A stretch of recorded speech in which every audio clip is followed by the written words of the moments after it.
This does not help anybody. This doesn't make it easier to understand. It just makes it worse. What's the line, though? What do you mean, where's the line? The line's simple. If you have something in the store, it's supposed to be in USD or whatever the currency of the... we're going to move this a little bit. Let me move this so now you guys can see how big the box is getting. There we go. Yeah, you just have everything in USD. Or, you know, euros or whatever, of whatever that currency is. Yeah, it should be in local currency only. And that's it. Bonus points if it makes you convert the currency to multiple other in-game currencies, which is... And you have to think about, why is it like this? Fundamentally, the reason why it's like this is because it is designed in a way to deceive you. So how is it good for the consumer that these things... Shop with a Battle Pass system. Played Fortnite 4 years. Never spent a single cent. And then later in November of 2017, we witness a bit of gaming history, and it fills us all with a sense of pride and accomplishment. Star Wars Battlefront 2 was an... People fucking went apeshit about this. Oh my god, this was bad. Amazing game which released back in 2005, not to be confused with Star Wars Battlefront 2, which was a mediocre game which released in 2017. It was a full-priced game and yet also had a loot box system in it along with premium currency system. This led to a Reddit user complaining that even though they'd bought the $80... It takes 40 hours to unlock a hero. That's what this says. Apparently this... After reading this post, a developer on the Overwatch team got a promotion after they gave their new idea for the new game, Overwatch 2. They said only 40 hours. You're just giving it away for free at that point. The game, they still couldn't play as Darth Vader from day one. Unlocking Darth Vader means buying his hero crate, which costs 60,000 in-game credits, or you can spend real money. Now, you can earn an average of 250 credits per 10-minute match at the time, so you'd have to grind for roughly 40 hours of constant gameplay, longer than the average completion time of most video games, to unlock a single rare character. Or you could pay crystals in the premium. And the thing is, like, for example, if you had to spend that much time just to unlock the character, I wouldn't really give a fuck about that. The problem is that you can just spend money to bypass it. If you couldn't bypass it, it would be fine. I wouldn't care.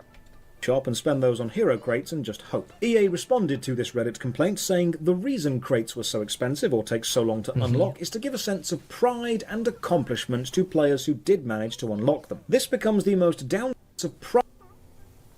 Oh my god. Wow, I spent $100. I have Darth Vader. I'm a winner. Holy fuck, man. Yeah, this says a negative 667,000 updoots. That's a lot of down doots. Pride and accomplishment to players who did manage to unlock them. This becomes the most downvoted comment in Reddit history. So, locking premium parts of your full-priced game behind either hours of grind or spending even more money to unlock the cool stuff before other people who bought the same game as you. Now, it's important to understand that games having things locked within them is not necessarily bad design. One of my favourite games of all time is SSX Tricky, the snowboarding game. And as you play through that, you unlock new characters. Yeah, it's totally fine that it takes a really long time to unlock certain characters. The problem isn't that it takes a long time to unlock other characters. The problem is that you can spend money to bypass the time. New boards and new tracks. Progression within a game and rewarding that progression with new mechanics, new characters and new areas is not bad. The problem was progression wasn't the only way to unlock this. You could simply pay more money to get it immediately. There it is. And because it was a competitive game, people who paid the extra money were at an advantage over those who did not. This is a video about how newer games feel wrong. And it feels wrong to buy the same game as someone else and to know that they will have an advantage over you if they pay more. I totally fucking agree with that. I think that's probably one of the best ways to say it too. Like, why do you want to play a game that's a competitive game that you're set up to lose in? It just sucks, man. Like, that's why I think a lot of people stop doing like WoW PvP also, because like you don't have all the best gear. Why do you want to go in there? I'll be right back. I went to a grocery store today before the show, and a guy there was looking at me weird, and he walked by me like 3 times, just like, okay. you know, it's gonna be like a thing. And so it comes up to me, he's like, bro, I know you from somewhere. And I'm like, yeah, I do YouTube. He's like, that's crazy. And I'm like, yeah, I thought I knew you. A fan, it was a viewer. And he's like, I watched a video of you about Elden Ring. I'm like, is that right? He says, yeah, you were watching somebody else's video and they didn't like Elden Ring and you were saying they were stupid. And I'm like, yeah, exactly. That was me. And he's like, and they were stupid. I'm like, I know, right? I'm like, did you play Elden Ring? He's like, yeah, it was great. I'm like, yeah, I don't know what that guy was talking about. That guy was a fucking idiot. And he's like, yeah, can I get a picture with you? I'm like, yeah, sure. And he's like, you know, I see him looking over at like, it's like middle-aged man with like a, you know, everything, you know, like prim and proper. I'm like, that's your manager? I'm like, yeah. He's like, yeah. I'm like, I'm not on break. It's like, it's fine. And I'm like, just get out of line of sight of the manager. We'll just go stand over here. He won't be able to see you. And he's like, oh, okay. Yeah, it's fine. And I did it. Actually worked. Straight up fucking worked. LOS the manager. Took a picture with the dude. Drove home. Did the stream. That in the box of abusive monetization. Why not? It's going to work. Yeah. And then 5 years later, Diablo Immortal happened. Oh, Now, I've already covered Diablo Immortal pretty extensively in the video The Diabolically Immoral Diablo Immortal and its follow-up about the legendary crests, because it took basically every idea from the big box of abusive monetization and sprinkled them liberally over. It's kind of like, imagine thinking of like, there's a list of every immoral and predatory practice for a video game to have. And Diablo Immortal used that list like a checklist. And they got a 100 too.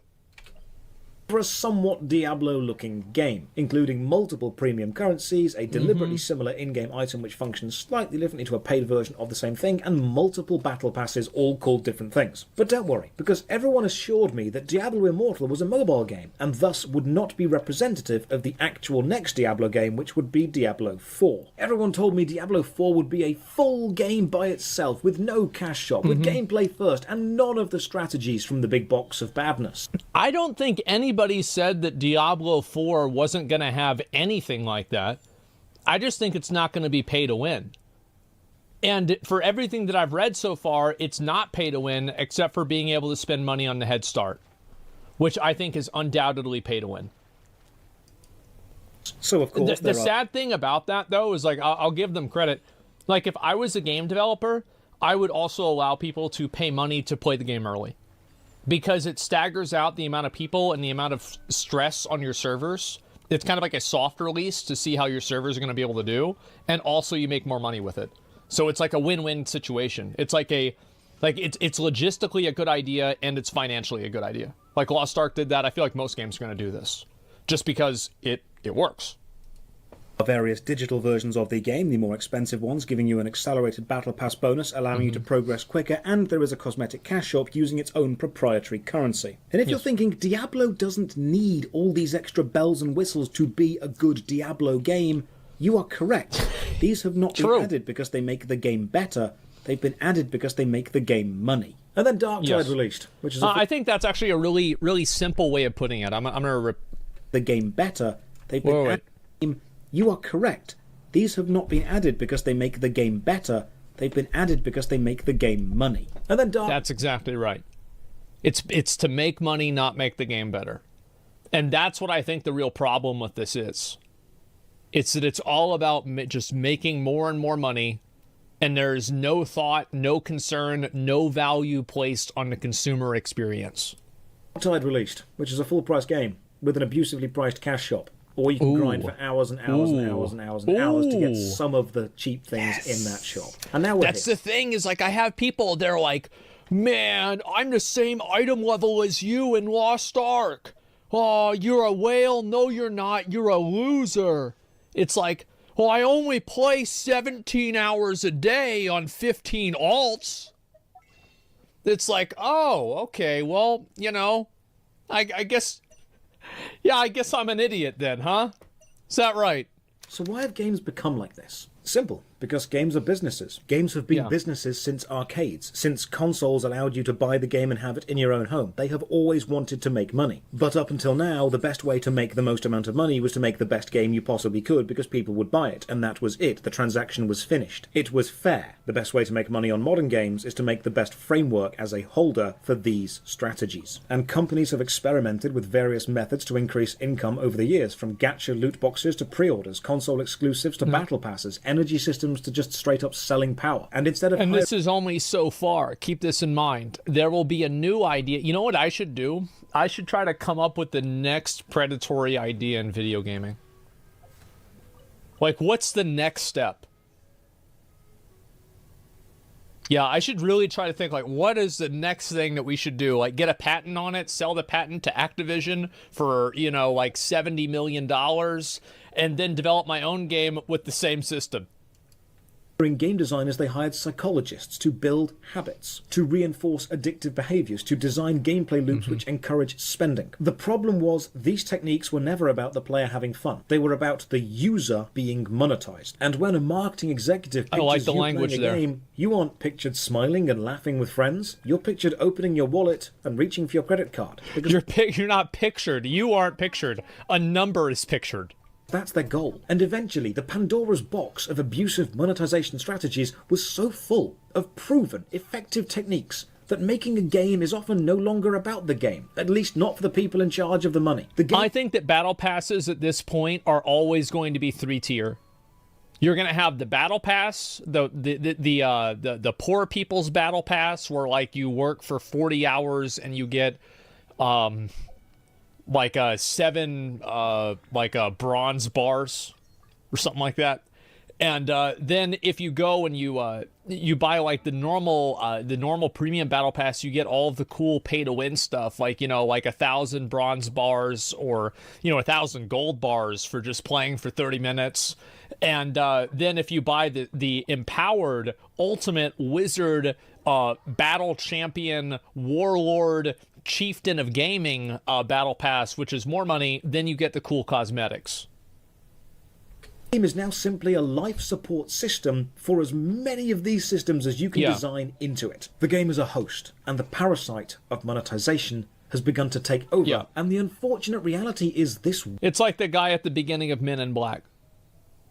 Works. Even with a breakout incredible success like Elden Ring, which won Game of the Year and sold over 18 million copies as of this video. At $60 a sale, that's over $1 billion in sales worldwide. Still not as much as an anime waifu in Genshin Impact. As hard as they try, as hard as they work, not as much as a waifu in Genshin Impact. Holy fuck, isn't that sad? That is still slightly shy of how much money Genshin Impact made this year. It is still shy of how much money FIFA Ultimate Team has made every year for the last 4 years. The reality is, when companies look at that pie chart of game development time and how they divide developer time or invested money, that big box of abusive monetization strategies, that Pandora's box of terribleness, is so effective, they would be hurting their own profit to not put at least some of the techniques in. The older designers simply didn't have the knowledge of this box, and even if they did, they didn't have the technology to act on it at the time. Yeah, and that's a very good point.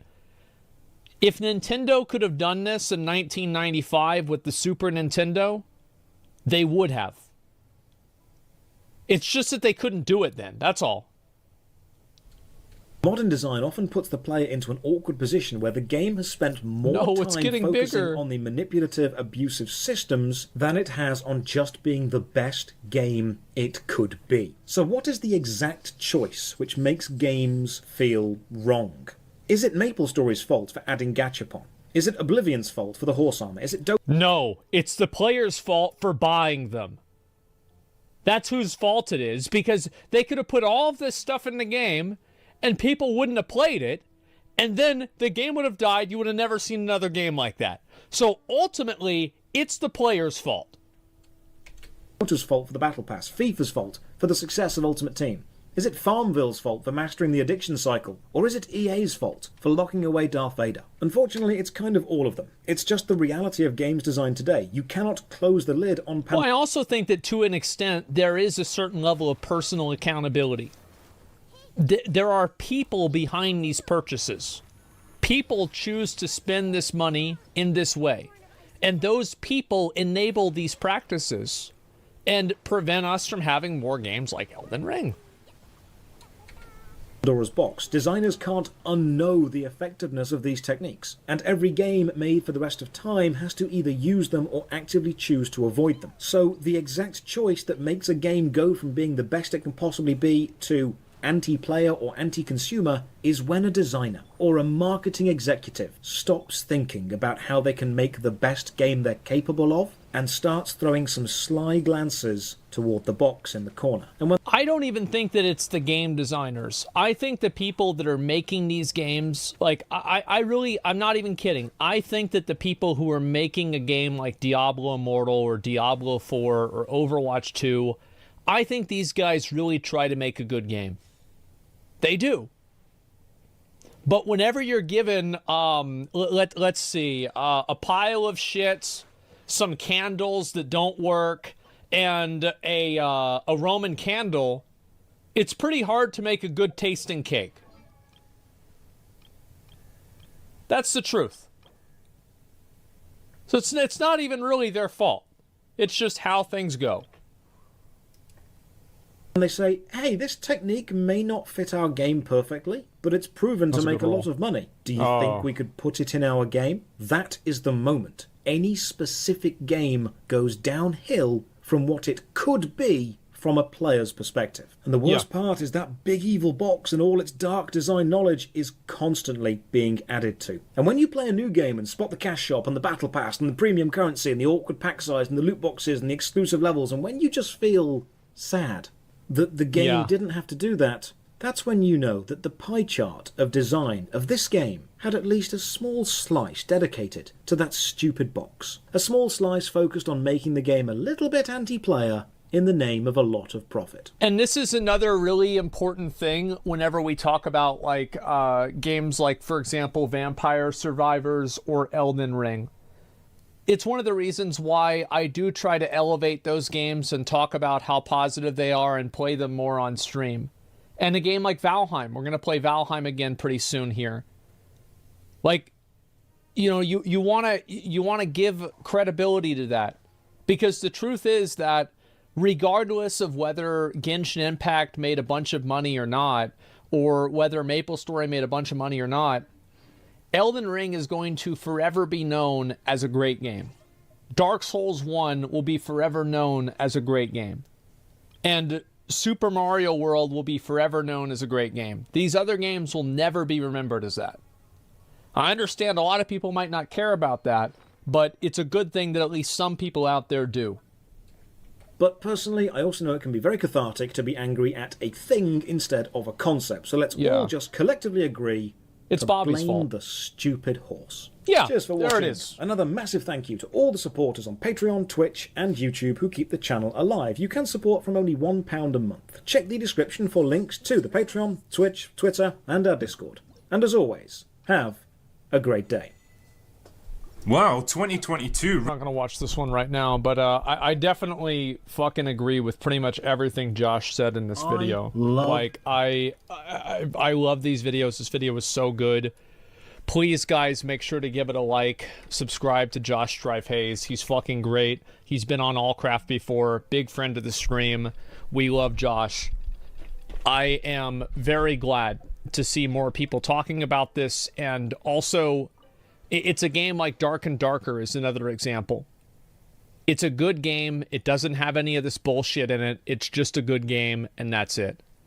I'm not the kind of person to not play a game if it has microtransactions and bad stuff in it, if I think it's good content. But I am somebody to give, like, I don't view that, I view it as a negative.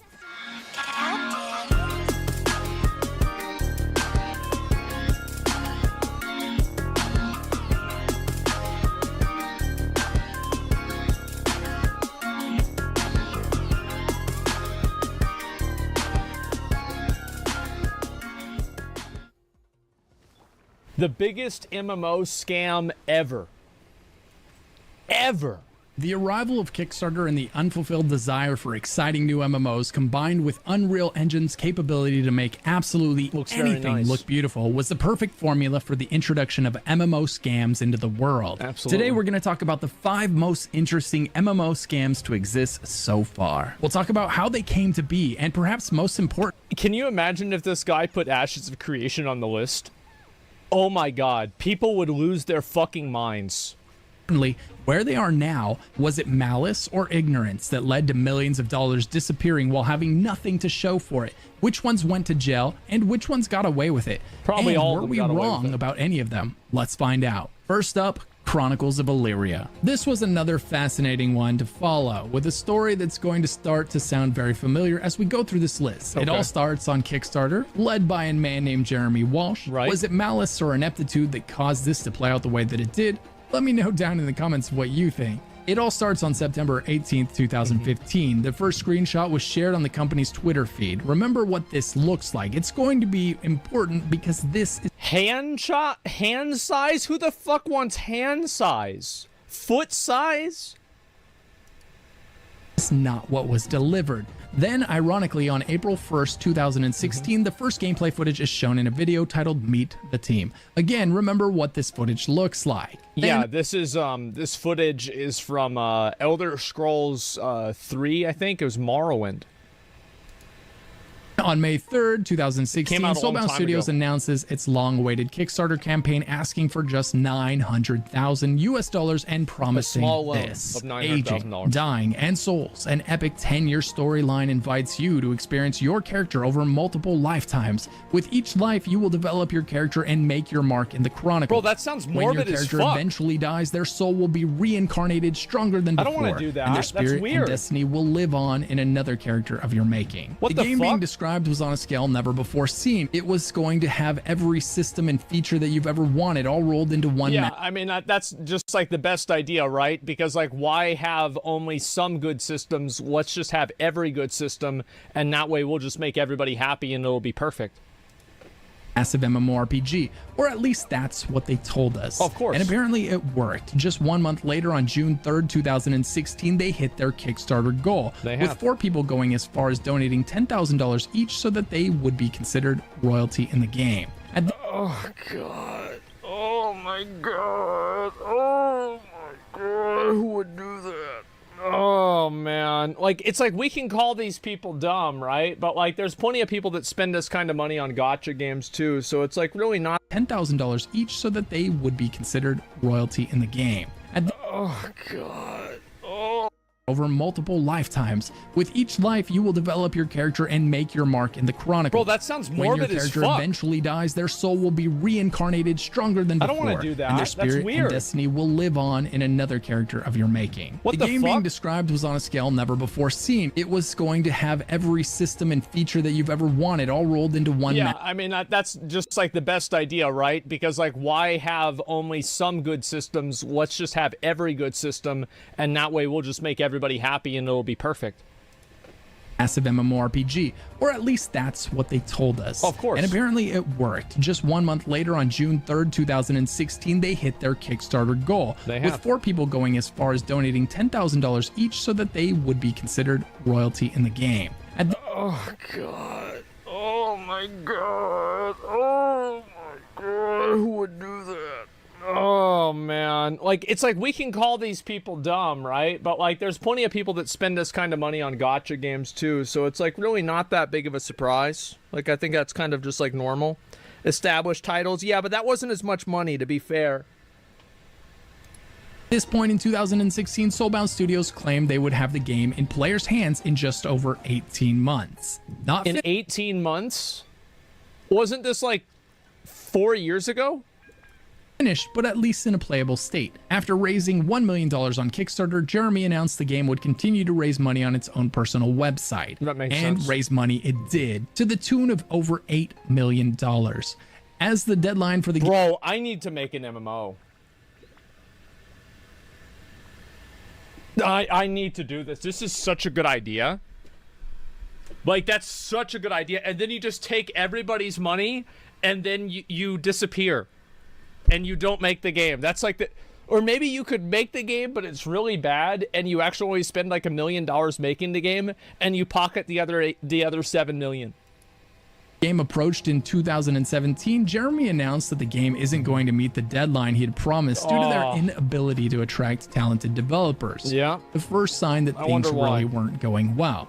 Fast forward to 2018, when everyone was originally expecting the game to be in a playable. Fast forward to 2018, when everyone was originally expecting. One more. Fast forward to 2018. When everyone was originally expecting the game to be in a playable state, and it was not. In fact, no one had any proof that there was a playable game at all. No member of the public had played a single minute of it. Later in that year, November 2018, with over $6 million in funding secured, people were beginning to worry about the future of the game. They noticed it had been nearly 2 years since they saw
hands. Woo! Boing, boing, boing! Born of ice and frost. Let's move out.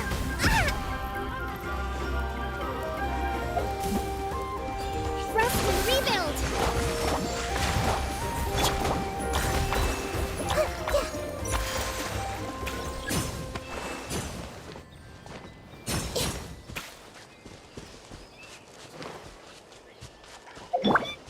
Let the mountain flames boil! Bring it!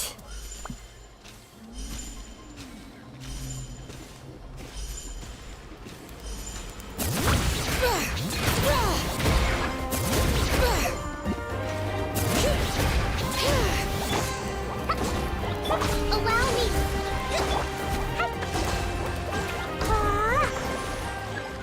Woo. Woo. La la la.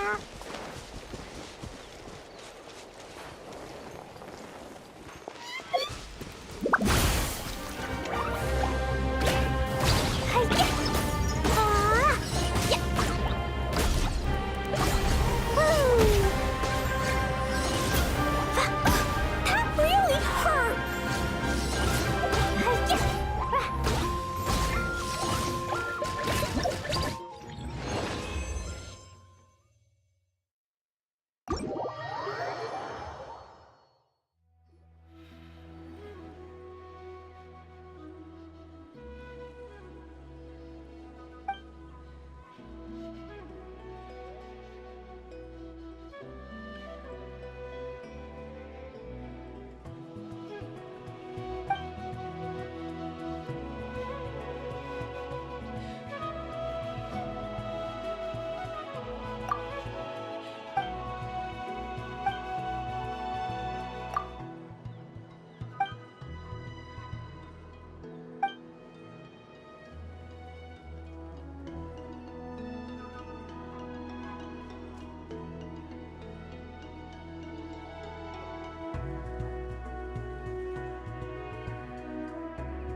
Dodoko?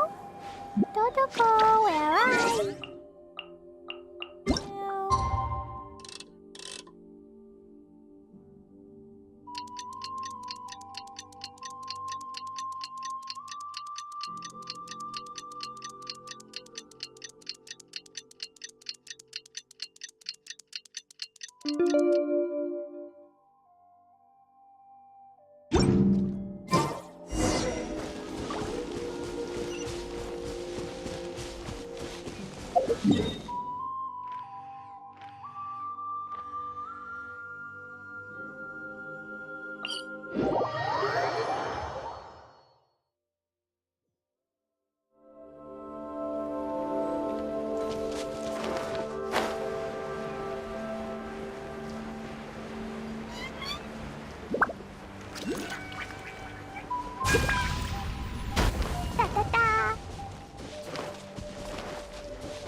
These bombs, so heavy.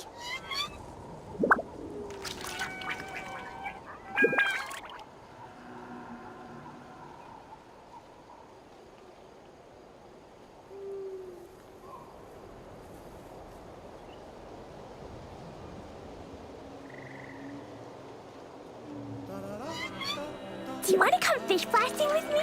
I'll get grounded for a whole day, but it's way worth it because the fish tastes so good.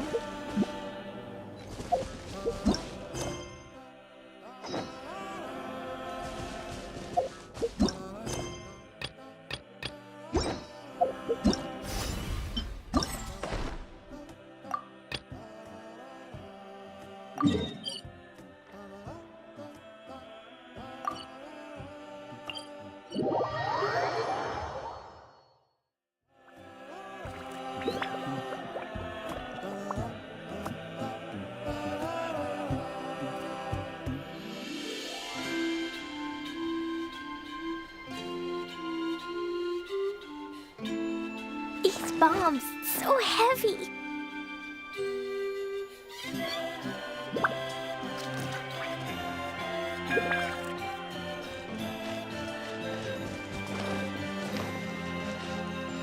La la la.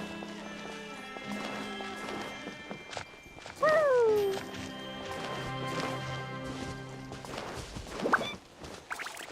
Da da da.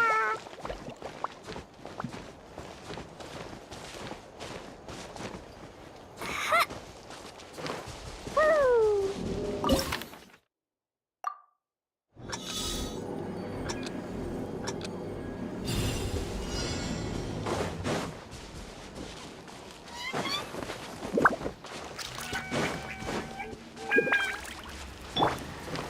I see everything. Make yourselves at home. Pew! Yay, I did it! Oh, wait, no, I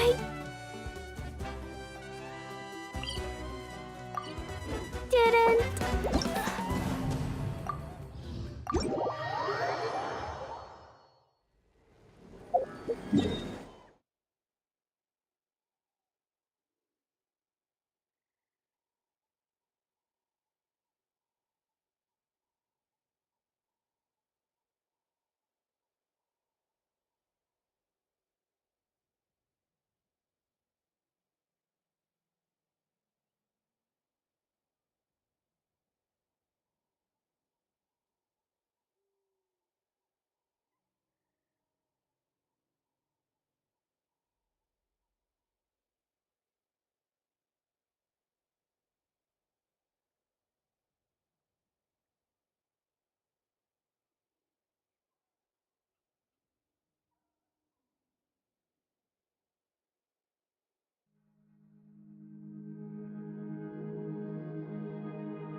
Wow, look at that. Is this RuneScape 3? I never even saw the game. I've only watched OSRS.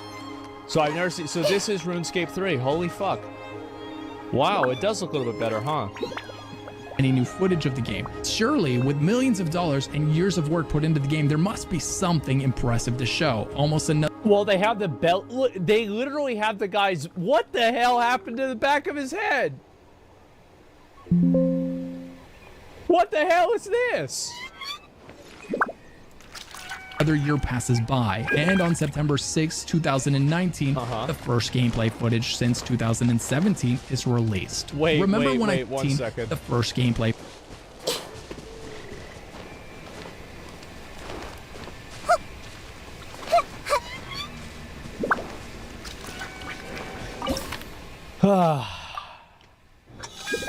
Footage since 2017 is released. Remember when I told you to remember what the original gameplay footage would look like? This is what backers thought they were getting. No, it's what they were told they were getting. And this is what they got.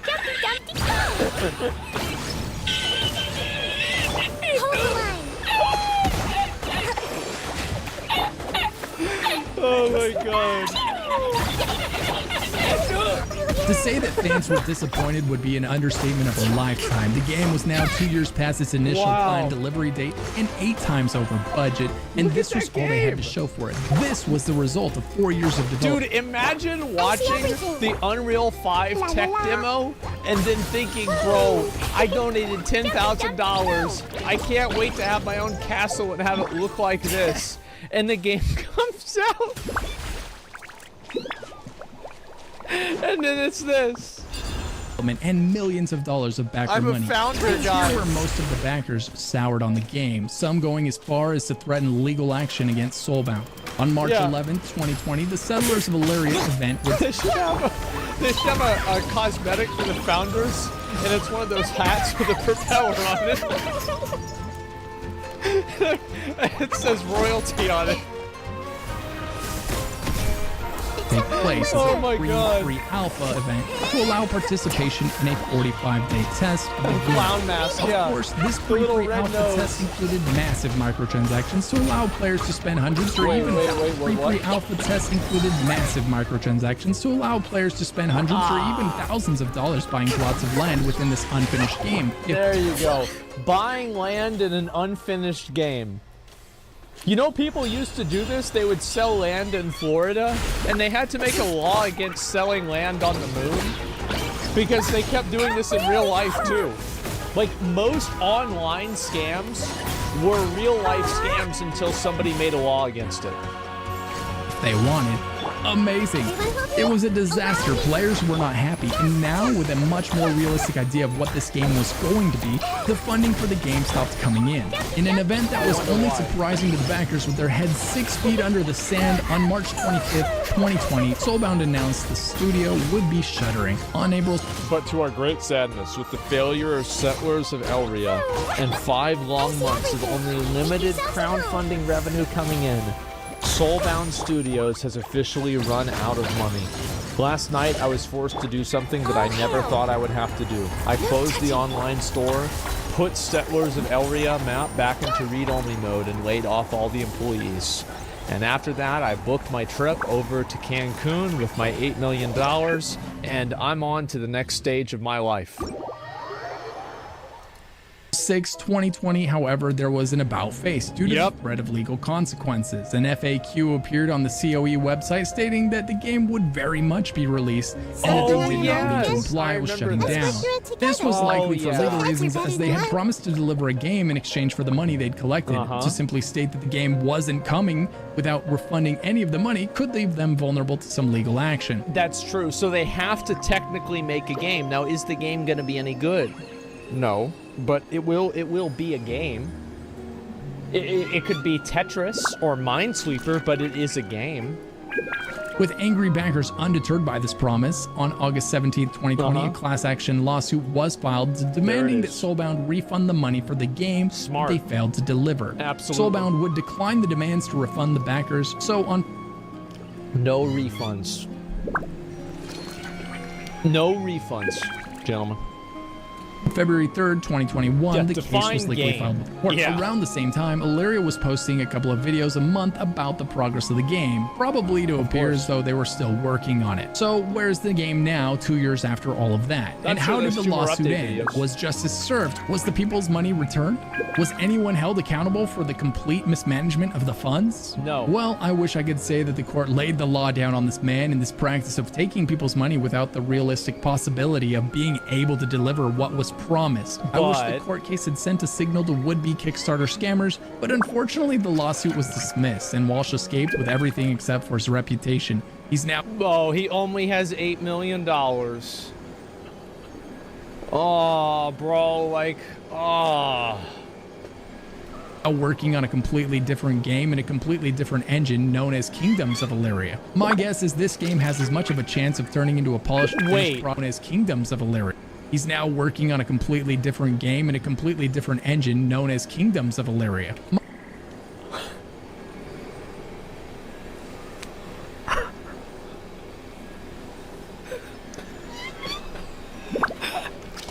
I honestly think that you shouldn't be able to sue him the second time. You should have been able to sue him the first time. But like at a certain point, like how much due diligence does somebody have to do before they just decide to light their own game on fire, or light their own money on fire? My guess is this game has as much of a chance of turning into a polished finished product as Chronicles of Illyria. Whatever you do, don't give Jeremy Walsh another dime of your money for a game that isn't yet complete, because it's probable he's selling you a bridge to nowhere. I'm not saying don't buy his game when it's finished. I'm just saying don't buy it. Well, I would assume that whenever it's finished, it's not really finished. They're just selling it. Yeah, so like, I mean, they're not, it's not the finished game, they're just selling the game now. His game until it's finished, which is actually fantastic advice for any of the games on this list today. Next up, we have The Day Before. But first, a word from today's sponsor. Crasher Nirvana is an amazing martial arts fantasy MMORPG mobile game that was just released. In this game, you will play as a warrior and experience a vast open world with immersive graphics. There are how does a mobile game have this, but the Chronicles of Illyria couldn't figure it out for the PC? How's that possible? Like, you guys ever think about this for like 3 seconds? Like, how is it possible we got a mobile game looks like this, but the PC games look like shit? Like, what happened? 7 classes and roles within the game, each with specific skills, weapons, and appearances. In the exploration of the vast open world, you can fight with monsters and bosses in different maps and scenes to acquire materials to learn martial arts, upgrade your weapons, and practice your successive attack skills. If you get bored with your first character, you're free to change your profession. Not only that, Looks better combat than Wulong. you can also turn into a demon. A demonized player has a completely different appearance along with more powerful abilities. In the process of completing tasks, you will encounter a variety of NPCs and constantly delve into the character's storyline. The game also features a deep PvP and guild vs guild system where you can team up with friends to fight together and challenge yourself with more special side stories. The game I love how like a lot of these mobile games just invent these numbers. Like, what's your power level? 136 million. Oh, so it's pretty low then. You know, most normal players are up to 1 billion now. also adds an intriguing social system that allows players who prefer interpersonal relationships to quickly make friends, find love, and get married to other players in-game. So be sure to check out this unique that escalated quickly within a gorgeous and mysterious setting. Log into the game now and get 200 consecutive draws for free. It's highly possible for you to get rare drops, pets, and skins, so download it now using the link in the description below and use my code GIFT2023 for epic rewards. Thank you for listening, and now let's get back to the video. This is the most recent possible scam to be added to this list, and I say possible scam because it's not really confirmed yet. I do not think that I have seen sufficient evidence that the day before is a scam. I actually don't think so. This story starts in January of 2021 when a developer known as Fantastic dropped the trailer for their upcoming title, The Day Before. It was announced as an open-world survival MMO set in a deadly post-pandemic America that has been overrun by flesh-hungry infected. It caught massive attention. The public was incredibly excited for this idea. So they announced that on March 31st, 2021, they would... People have always wanted a survival shooter, like MMO FPS game. And people have wanted this ever since like the 2000s. And there were a couple of attempts at it. Like right now we have Destiny. I think that's probably the biggest game like that. But besides that, you've also got fucking, what's that other game? Planet Side 2. Yeah, there it is. The Division. Yeah, a few more. But like nothing has like really hit. Holy shit. Oh, yo, what's up, boys? Thank you, Shy Lily, for the raid. Thank you very much. Oh my God, wow. Thank you, guys. We're watching a video about games that are fucking scams, or at least they might be scams. show everyone some gameplay footage. The day before it was set to air on March 30th, they ended up delaying the trailer a week due to technical problems. The new airing date would be a week later, April 6, 9 a.m. And so on April 6, everyone tuned in and were met with a starting soon screen. They would watch this screen for over 9 hours until the stream was finally shut down. What? So on April 6th, everyone tuned in and were met with a starting soon screen. They would watch this screen for over 9 hours until the stream was finally shut down. Bro, that reminds me of that girl. Oh my fucking god, that girl, Taylor, fucking, she has like a French last name or something like that, and she would just stand off the camera. Oh, rockin', yes. On April 9th, 0.1 seconds. 13 minutes of gameplay was finally revealed. The 13 minutes of gameplay looked great as far as everyone could tell. It would look so great that the game would become the most wish-listed game on Steam, over top of games from AAA studios like Spider-Man, Stalker 2, and even Bethesda's Starfield. This caught people's attention. Fantastic accomplished this without having a great track record to stand on. Looking back at their history, they sold early access to their game called Wild 8 and then almost immediately abandoned it. Ooh, not good. They moved on to a game called Dead Dozen, which had even more problems. It went into early access and shut down completely 3 months later. This one's gonna be different. Things kept getting weirder though. Yeah, this one will be different. The trailer different, looked too good to be true, literally.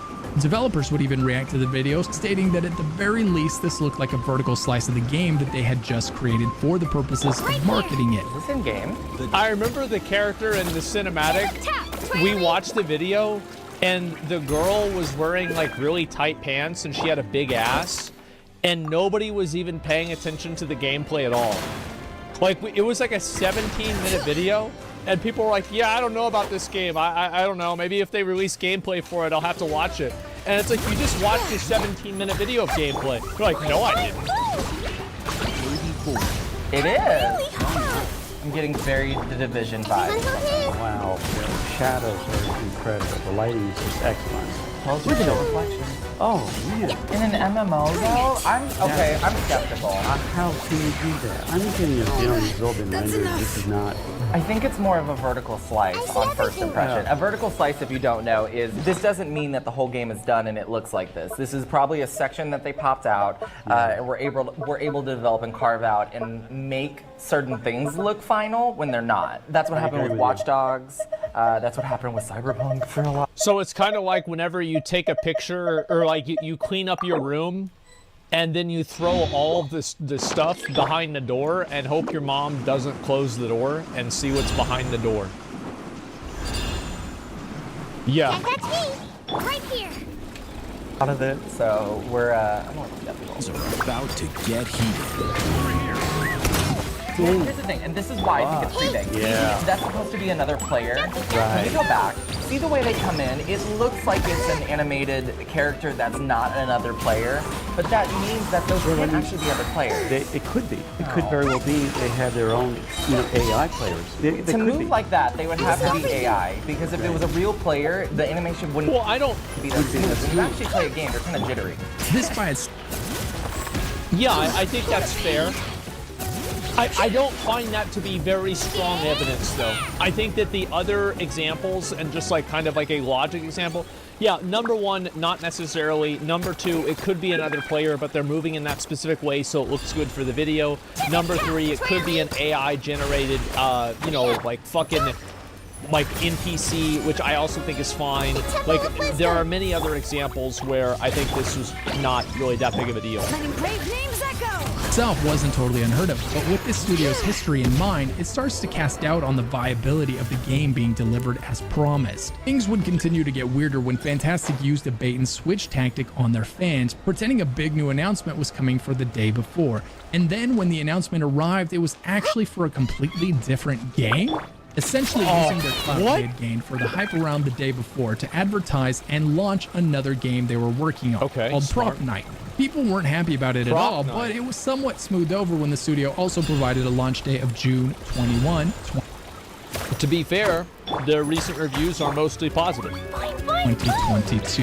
At that time, that meant the game was just over 8 months away, so people were pretty excited. Fast forward to May 3rd, a little over a month before the game's scheduled launch date, Fantastic posted an announcement letting the community know that they would be giving a big update about the game that week. And what was the big update they hyped up? The big update they got that week was that they were delaying the launch of the game another 9 months, into March of 20. Oh, March. The release date of the game will be March 1st, 2023. Wait.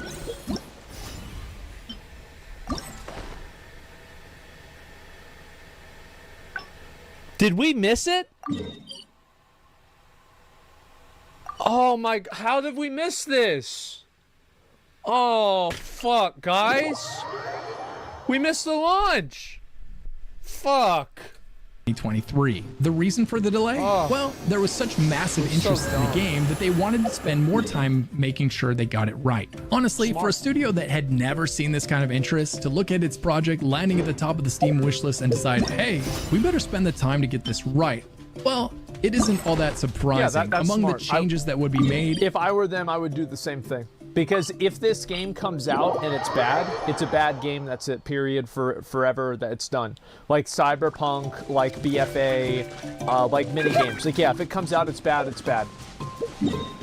They would be switching the game over from UE4 to UE5. This also isn't surprising, as we've seen multiple studios make the same move around the same time. So far, we have a lot of red flags that could be genuine mistakes or intentional deception, but there wasn't anything you could point at and say, these guys are definitely acting in bad faith. That was until they later posted a video asking for people to work on their game for free as volunteers. Naturally, alarm bells were really sounding. I mean, as a Twitch streamer, I mean, this is kind of like normal. Now, it was weird that the studio was promising to deliver a game far, far beyond anything they'd ever created before. A game massive AAA studios are afraid to attempt because of the budget it demands. But people were willing to give them the benefit of the doubt until they had a reason not to.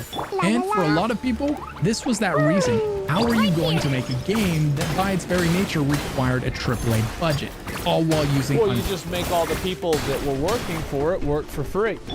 I mean, it's actually kind of an ingenious solution. Because so you have this problem where it's like, oh, fuck. Like, we have to pay all these people. What are we going to do? And somebody smart in the office is like, what if we just don't pay them? I got him cornered. What if we just tell them that we're not going to pay them and that's it? And like, do you think that's going to work? Apparently. Paid volunteers. What kind of quality would that provide? And what kind of a studio do you have to be to even be willing to publicly ask for such things? If things weren't bizarre enough... I don't know. I can commend somebody for just being that ballsy. On January 4th, 2023, Fantastic released another video on their YouTube that was a poorly hidden ad for another product they were developing. Some kind of office app. The whole thing was pretending to be talking about the studio and its development of the day before, but actually it just felt like you were watching a really weird ad for some product, and that's because you were. They had now used their attention that they garnered for the day before to launch 2 other projects that were not the day before. And they had also tried to get people to work on their game for free, while also delaying the release date of the game twice. The longer the story goes on, the more the red flags pile up. And people noticed. They ended up having to turn off the comments and likes and dislikes on videos to hide the ire of the community. On the bright side, the game was going to be launching in just 3 months. So Fantastic's chance to vindicate themselves was fast approaching. That is, until it wasn't. On January 24th, 2023, the most wishlisted game on Steam was removed from Steam. In another twist, Fantastic would go on to say that it was a bug that caused it to be removed from the Steam store.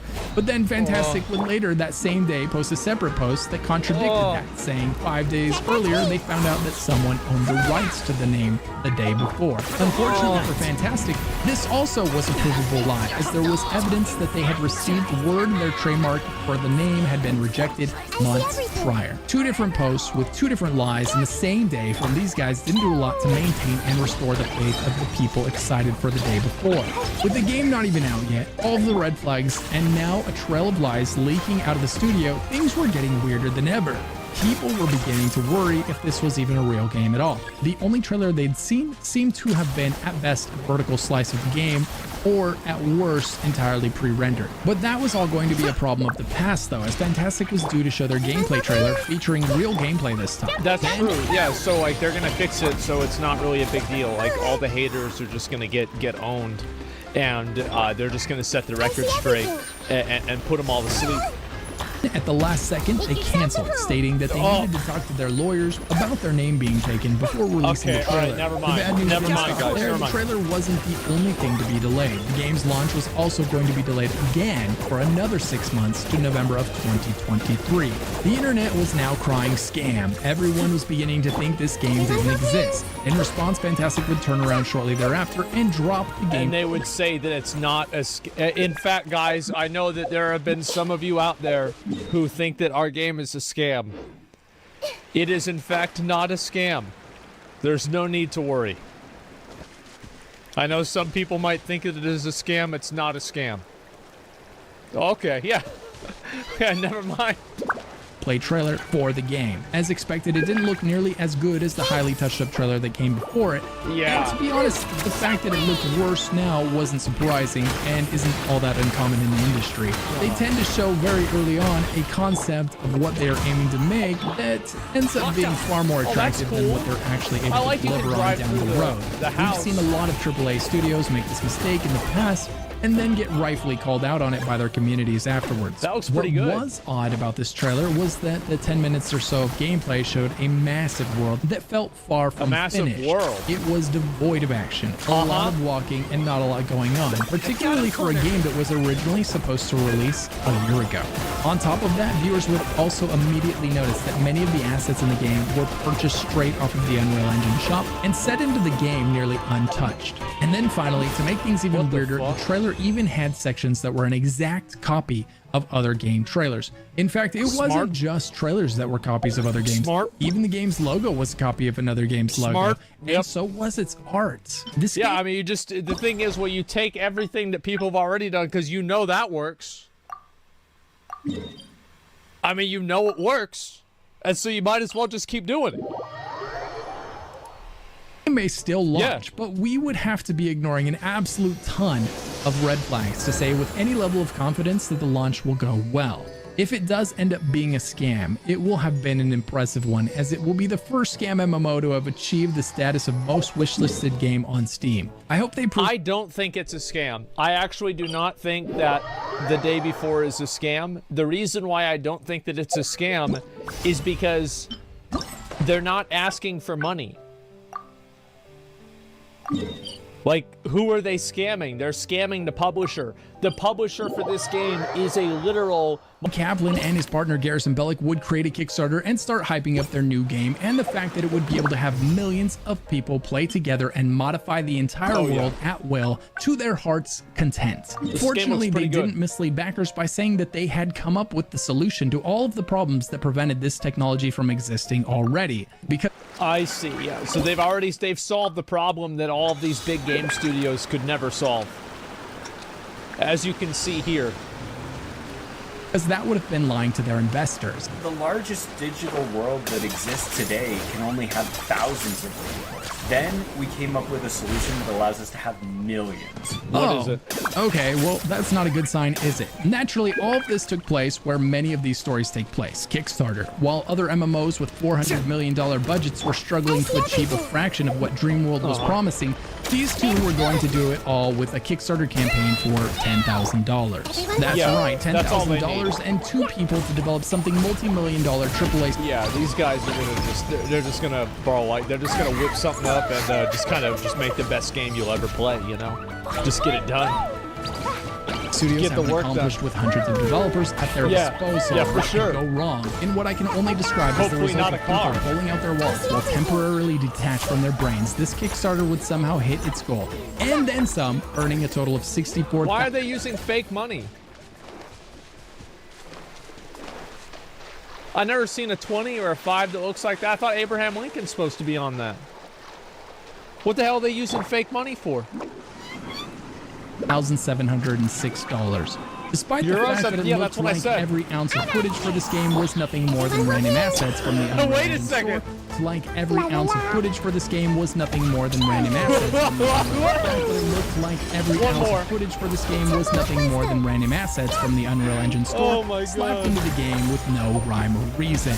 It looked like that because that's exactly what it was. This Callum improved on his YouTube channel by showing each asset pack in the store. The main protagonist featured in all of the shots is the default mannequin from the Unreal Engine. The red flags were everywhere, but somehow that didn't stop 4 people from donating nearly $2,000 to the... Wait, so the main character was just, like, a fucking placeholder? Game. Once you have backed the game, you were promised access to the pre-alpha. However, the fine print stipulated that you wouldn't actually receive access to the pre-alpha until you also forced 2 of your friends to back the project as well. Oh, that's smart. You know, they do this with a lot of those these schemes where it's like you can't just get addicted. You have to get your friends addicted too. It's like, yeah, we've seen this, right? It's like whether you're selling juice, knives, stuff like that, yeah. It's things like this that start to push this entire Kickstarter farther away from ignorance and closer to malice. As soon as the Kickstarter closed and they had all of their money, they went to work on the game, right? Well, no. They immediately went on vacation, causing everyone to wonder if they'd run with the money. They would eventually come back, however. I do have to give it to them. The Dreamworld guys, they did release a game. And you've got to have some big fucking balls to release what they did. You've got to have a massive dick to say, this is our game. You can play it on Windows 95. And resume work on the game. They started a Discord server that used 14 to 16-year-olds as moderators. A full-time job was promised to 14-year-old mod Jack, who left the community. Traders, so they wouldn't have to pay anyone. Like many of the stories on this list, this is one that just kept on giving. Even Zachary's ex-girlfriend chimed in on the whole situation to explain that the 9 years of game development experience Zachary claimed he had was actually nothing more than him writing ideas down on paper, at best. Garrison's claimed, oh guys, I have more than that. I have like probably 20 years of game development experience then. Yeah, I got like at least 20, like minimum, probably more than that. Of being a former employee at Google were also a bit misleading, as it turns out he used Google. He searched for things before on Google. So I mean, he basically works there, right? Was nothing more than an intern for a few months. She also explains that she broke up with Zach for a number of reasons, one of which being that when she went to get her wedding ring refitted so that she could actually wear it, the jeweler explained that it was so fake that it would break in half if they tried. Oh my god. He gave her a fake wedding ring. Wow. The guy got hit by a car 2 times for the same reason. I'm not at all materialistic, and I don't care about the size or the quality of... Oh, no. The thing is, like, I don't think it matters. Like, I don't care. I bet if this guy had given her a ring pop ring, she would have probably responded better to him giving her a diamond ring, saying it's a diamond ring, and then it's not true. It's the fact that it's deceptive is the problem. A wedding ring, I'd argue it's the least important aspect of any marriage. But buying your fiancé a ring so fake it can't be resized and then gaslighting her for asking about it shows severe lack of communication and maturity. But this was some pretty damning information. We basically confirmed that both of these guys greatly misled their investors where it pertained to their previous experience in this type of a project. Fortunately for them, they would have a chance to prove all of their doubters wrong. As with all things like this, eventually the product would be delivered. That's right. Or not. On May 20th of 2021, we'd finally get to see Dreamworld in all of its glory. Yes. The moment everyone had been waiting for. Content creator Skiasso posted a video of himself. Bro, you remember this guy? And he was so excited and happy about this game. He was like, bro, I know there have been haters, but I think it's really gonna come through. It's gonna happen. This guy had like 100 subscribers. And like, he's just going through the alpha for the game and he's like, oh god. It was like, guys, maybe one day it'll be good. Playing the alpha. And by the way, like, huge W's for him, because he actually came out and says, I was wrong. It is bad. I was swindled, and it can happen to you. Let's just say, it was somehow worse than anyone expected. This footage was pure nightmare fuel. It looked like something that someone's toddler could have made in about 5 minutes of spamming random assets into an open world in the Unreal Engine. It was unforgivably bad. Probably because that's exactly what Zachary did. In fact, I'm positive someone could have made something far more attractive given just 5 minutes in the Unreal Engine. Yeah, probably. Leaving everyone wondering, where did the money go and what was the time spent on? Well, did you see the picture of the vacation? Okay. Well. But hey, maybe the game just needed more time. It was an ambitious project after all. Well, that major reveal was 2 years ago. So where's the game now? Nearly 2 years after becoming quote-unquote playable. To their credit, they did continue to try and at least give the impression that they were trying to improve the game for some time, posting weekly updates on their website and on YouTube. However, those updates mysteriously stopped a little over 2 months ago. I think that, like, all of the YouTube reviewers should get together in, like, some fucking Illuminati thing and just try to hype up a game that's this bad and have everybody collectively talk about how great it is. And like, fucking make all the viewers feel like pulling on stake. Think about it like this, right? So you can lose 100% of your viewers' money. But if you win, you can get 2,000%. You can only lose 100%, but you can get all the way up to 2,000%. I mean, do the math, man. You're a smart guy. Come on. Yeah, it's haram. He can't. Oh, and he can do this? You know what else is haram? Correct me if I'm wrong. Any Muslims in the chat? Interest. So whenever he says he's going to pay somebody back more money, isn't that also? You know, interest is haram. Yes, I believe. All right. Wow. Wow. See, they always try to finesse you. They always try to play the game. But whenever you know what's in the rule book, you ain't going to get fooled. Nice try, guys. Really cute. Charging interest is haram. Yes, I know. Charging is haram. It's like whenever I do this thing, right? Where, like, I see a roach, I'll cut it in half with scissors. And it's like, I see the fucker crawling around, and I'm like, God damn, that's impressive.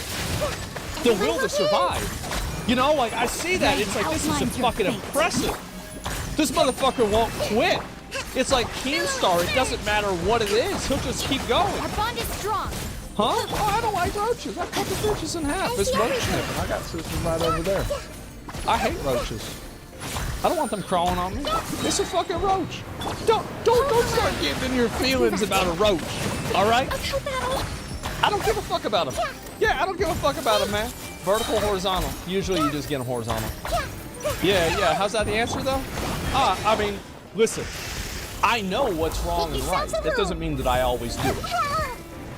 I know it's a horrible thing to do and a horrible thing to say, but it's still more fun and interesting, so I do it anyway. It's just that simple.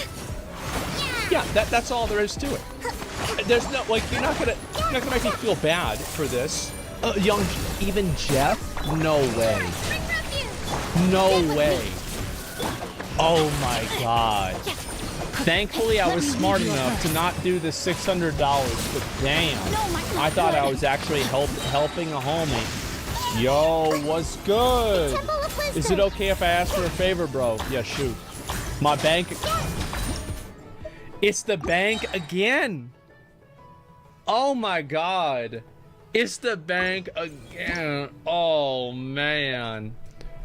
Wow. My bank account got locked. I can't use it here until I'm back, and I get OA'd via Twitch mid of the month in April, and I want to spend so I changed my shit to PayPal, and I have a PayPal card. If I asked if I could borrow even $600,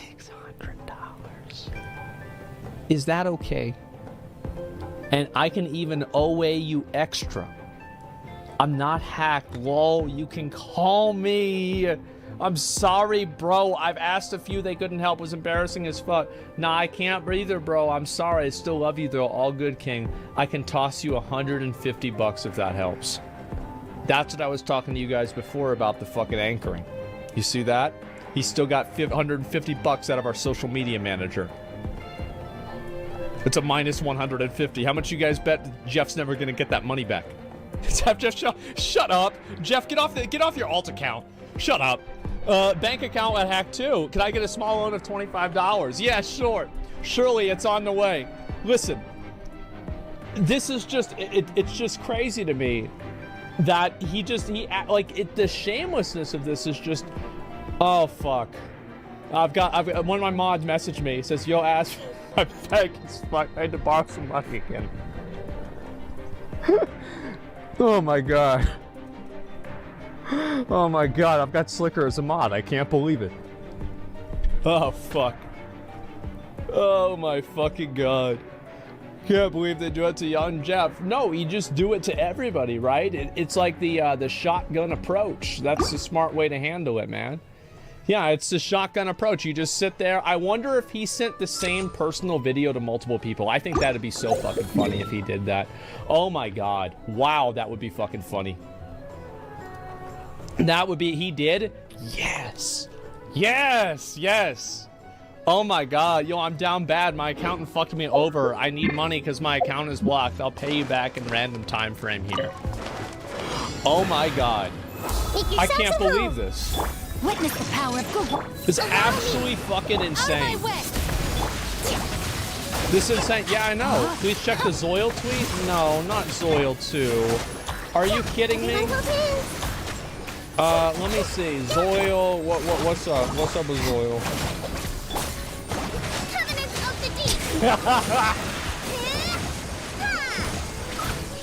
Okay. That's a good one. That is a fucking, oh wow. That's a fucking good one. Holy shit. God damn, easy pasta. Oh my god. Do we know how many he took in total? I think that if I had to bet how much money he probably got, probably like $80,000, somewhere around there, maybe $80,000 to $150,000. Pretty good amount of fraud. That's decent enough, alright.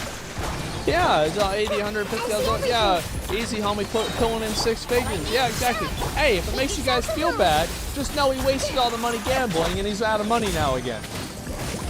Here's the thing, is that karma will actually work itself out in this situation. If this guy is legitimately a gambling addict, he will completely ruin his life. And the best part about it is we get to watch it happen. Now we get to watch it happen, and it's gonna be fucking hilarious. And it's gonna hold. Yeah, you already get. This is episode 1, right? He's gonna do it tomorrow. It's gonna be great. Online entertainment, boys. It's so wrong and funny. That's my favorite combination. Did he actually break any laws? Did he break any laws? Wire fraud. I don't know enough about the law to answer that question. I don't know enough about the law to answer the question. I do believe, so if you're in what's called, this is my limited understanding, so like if there's somebody who's a legal expert in here, they can probably correct me. If you are in what is referred to as a fiduciary relationship with another person, and you ask to have something done effectively on faith, and you do that without the intention of fulfilling your end of the verbal contract, you still could be liable for fraud. It's my understanding of this. My understanding of this. It doesn't apply here, but does it or does it not? I don't know. In civil court. And he asked for money under false pretenses. That's the definition of fraud. I do think that, like, again, so like you have umbrella codes, right? Like wire fraud and shit like that. So like, for example, with cryptocurrency, if they ever arrested like ICE or like the Terra Luna guy or any of these people, they're not going to get them on some cryptocurrency charge. They're going to get them on wire fraud because it's an umbrella term. Does that make sense? So what's going to end up happening is that if you do something under wire fraud, that is effectively just defrauding somebody on the internet. So if you can prove intent to not pay, And the fact that the person was trying to borrow money and was intentionally trying to take the money without the intention of paying, I believe that especially if you're doing it on this large of a scale, I think it's fraud, yeah. I do, I think it's fraud. And I think, honestly, because like, if this is a court in the U.S., he's not in the U.S., so this is like not applicable, it's hypothetical. I feel like any jury would convict this guy. Like, any jury would convict this guy. Like, 100%. It's fraudulent, it's manipulative, and especially whenever you take into consideration the power imbalance, right? And I'm not a big person with power imbalances, okay? I find that to be silly in a certain degree because everybody has their own free will. However, it's a factor. So the power imbalance with him asking all these viewers, and like especially, and where it really gets from shady into slimy is whenever he's doing it with 16-year-olds, right? Young kids' first job, trying to help out their favorite streamer that they grew up watching. Fiduciary, and to do something that you consider not in the best interest, you as a person or fiduciary for, you can be in legal trouble. Yeah, I don't know what the details for that are, though. So that's why I didn't want to get too far into the details, and I didn't want to say, like, this is what it is, because I don't really know what it is. So, mods changed the title of his screen, added YouTube videos, leaked DMs, what I can assume is a mod. If there's a YouTube video that's good, you guys can go ahead and link it to one of the mods. They can link it to me, and we'll go ahead and we'll watch it. I gotta call my dad in like 10 minutes.